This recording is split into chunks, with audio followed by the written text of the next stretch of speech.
What's up guys, it's Caleb from KCNE Studios, and today we're going to be continuing the Gamerathon with the first movie in the Heisei series finally, because Heisei series is just amazing. Gamera Gaurdian of the Universe.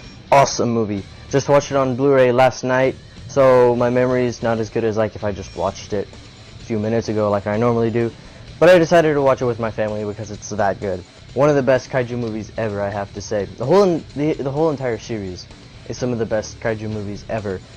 Not many bad things to say about this, to be honest. So the story goes that this like research team on this boat, they find what they think is an atoll, which is just a little island that's just started to get formed and stuff. They think it's an atoll and they're like checking it out and stuff. Then it cuts to a scene with this giant bird, and it's like raining and stuff, and it like kills these people and starts eating them and stuff, but you don't see the giant bird. So then later it goes back to the island thing, and it turns out that so they go on top of it and they find all these little like weird necklace things that look like a comma. And so they find these like everywhere on the island, and in the middle of it there's like this giant like wood thing. And so they dig it up, and it turns out that it's like this giant like rune markings. Then the wood thing shakes and it like just shatters. It turns out that, well, long story short, it's a giant turtle. Gamera, obviously. If you haven't seen that movie, then you gotta watch it because it's amazing.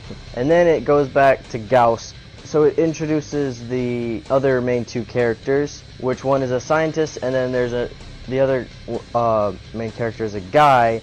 He's a big chicken, honestly. Okay, if you watch this in the American version or the English dub version, get ready for some really bad voice actors, because honestly, and that's one of the bad things about this movie, is the voice acting is really bad. Not as bad as like the Gamera Show series, but still, it's pretty bad. Especially for this guy. So he's a big chicken, and then the scientist lady is like kind of brave about like giant bird eating people and stuff. And so they go to the island and they find that it's all wrecked and stuff. And that scene, so it's a little island with like a little village on it and stuff, and there's like literally 6 families living there. It reminds me of the scene from Godzilla 1954 where Godzilla had attacked the village the night before, and then they're going in and investigating. It's a lot like that, and they find a dead Gauss. Later they end up naming the giant bird Gauss, and there's a lot more of them.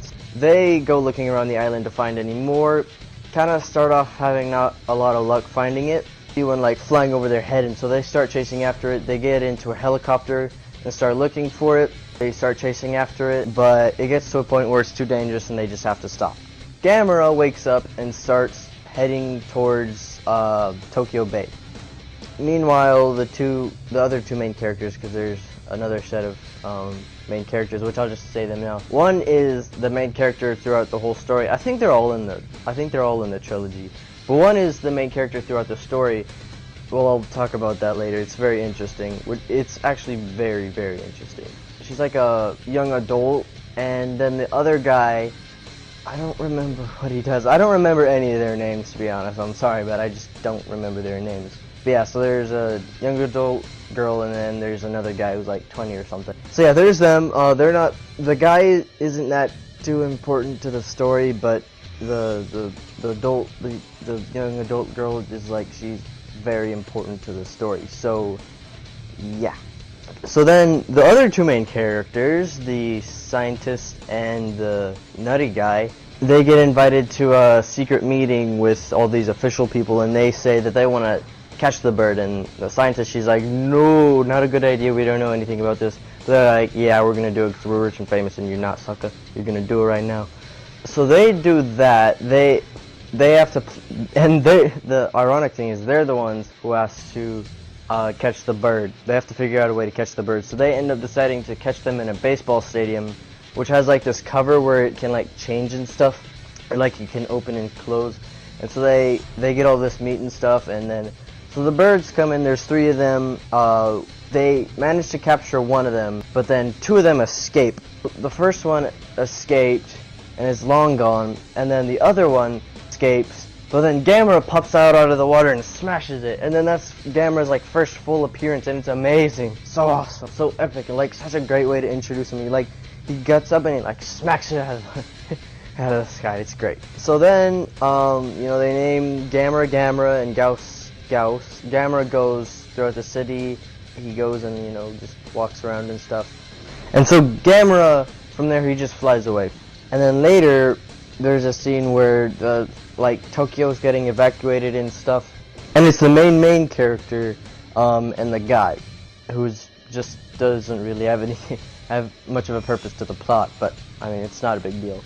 They're on this bridge, and there's a Gauss coming. So the kid, she finds this little kid whose mother is like, no, I need to get my baby and stuff. And so she gets the little kid and starts running across the bridge, but the cop won't let the lady who's the kid. And so the guy, he comes and helps out the girl because she like tripped or something. And then there's a Gauss like right behind them, so it's like about to eat them and stuff. And then it comes up, and then Gamera pops out, and they have a little mini battle, and he like shoots it, and it's amazing. So then there's another Gauss or something, and like Gamera starts chasing after it, and then they're like, no, Gamera's a good guy now. So they find out that Gamera is a good guy actually.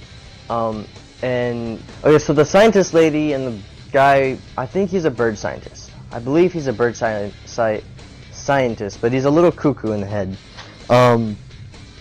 They're meeting up, and they find out that the Gauss, they only have one chromosome, and they're both male and female, and they can reproduce asexually, which means that they can just lay eggs on their own. So there's this big Gauss that ends up growing super huge, and then it goes to Tokyo, and it lands on the Tokyo Tower. The military tries to shoot missiles at it, but it doesn't really work. So the giant, I think it's, oh no, it's not the Hyper Gauss. I think it's called the Queen Gauss. So the Queen Gauss hides on the giant like Tokyo Tower thing, which she basically makes a nest out of. And then there's this really cool shot where like Gauss looks like a dragon while it's sitting there, and you can only see the silhouette of it, but it looks so good. And so later Gamera comes, and they have a fight, but Gamera ends up winning, and so that's the end of the movie. So this movie is fantastic. The only complaints I would have with it are the Gauss, when they're miniature, they're like animatronics. They don't look that great, but the main Gauss looks awesome. So yeah, the miniature like the normal size Gausses, their suits are a little weird, but I mean, it's not too big a deal. They just look a little derpy. Gamera's suit is fantastic. The Queen Gauss or whatever it is, that looks awesome. The characters are good. Also, the movie's pacing is fantastic because you're never like, I want more monster scenes, or I want more human scenes. It's all based around the monsters, which is a good thing, because the characters, they never get into like some other thing that they don't need to like talk about that's irrelevant to the plot or anything. This movie, it's like all about the monsters, which is great, and it never gets slow or never gets too fast. It's just awesome. The tone is good for it because they give the Gauss a really dark tone. In fact, I love what they did with the Gauss in this one. They're more like you feel like they're gonna start the apocalypse, basically, which is much different from the old Gauss. The old Gauss is just an old bat that lives in a cave. Yeah. And also, Gamera's origin changes. So what happens is, a long time ago, there's a continent called Atlantis, if you ever heard that before. Supposedly they were advanced civilization. Well, they're going with that. So this advanced civilization makes the Gauss, and they get pretty much destroyed by the Gauss because they're tampering with genetics and life and stuff. So they make a life that like destroys their civilization. And so what they do is they make Gamera to help fight them and save the next generation, because by then they're basically doomed. So the Atlanteans are done, So Gamera was created by the Atlanteans to stop the Gauss, which is very, very interesting. It's a lot different from the old origin of Gamera, which is just he was awakened or created by nuclear bombs, a lot like Godzilla's, which is I'm kind of glad they went with this one, because for one, it's more interesting, and for two, it kind of rips off Godzilla, so I like this a lot. The characters are amazing. And there's one kind of big important thing that I forgot to say. Well, the main character, she finds one of the necklaces, and basically, as long as she has it on, she's connected to Gamera. Literally, like it's kind of like she gets her energy from Gamera, which is actually not the case. Later they learn that Gamera gets his energy from mana, but that's later in the series. But when she wears the necklace, it's kind of like a voodoo doll. Like whatever happens to Gamera happens to her, and that it basically happens all throughout the series. And she rests a lot so that Gamera can get rest, and it's very, very interesting. If you watch the movie, you'll see what I mean, because they do really good with this, and it's good, like, character development. You know, like I said, the characters are amazing. Besides that one guy who doesn't really have a point to the plot, but I mean, it's not that big a deal. So yeah, anyways guys, I gotta give this a rating on a scale of 1 to 5. I think I'm gonna give it a 5 out of 5 because this movie is fantastic. Like, I love it so much. Heisei series of Gamera, on point. So anyways guys, I hope you have enjoyed this video, and I will be seeing you guys in the next video. Bye bye.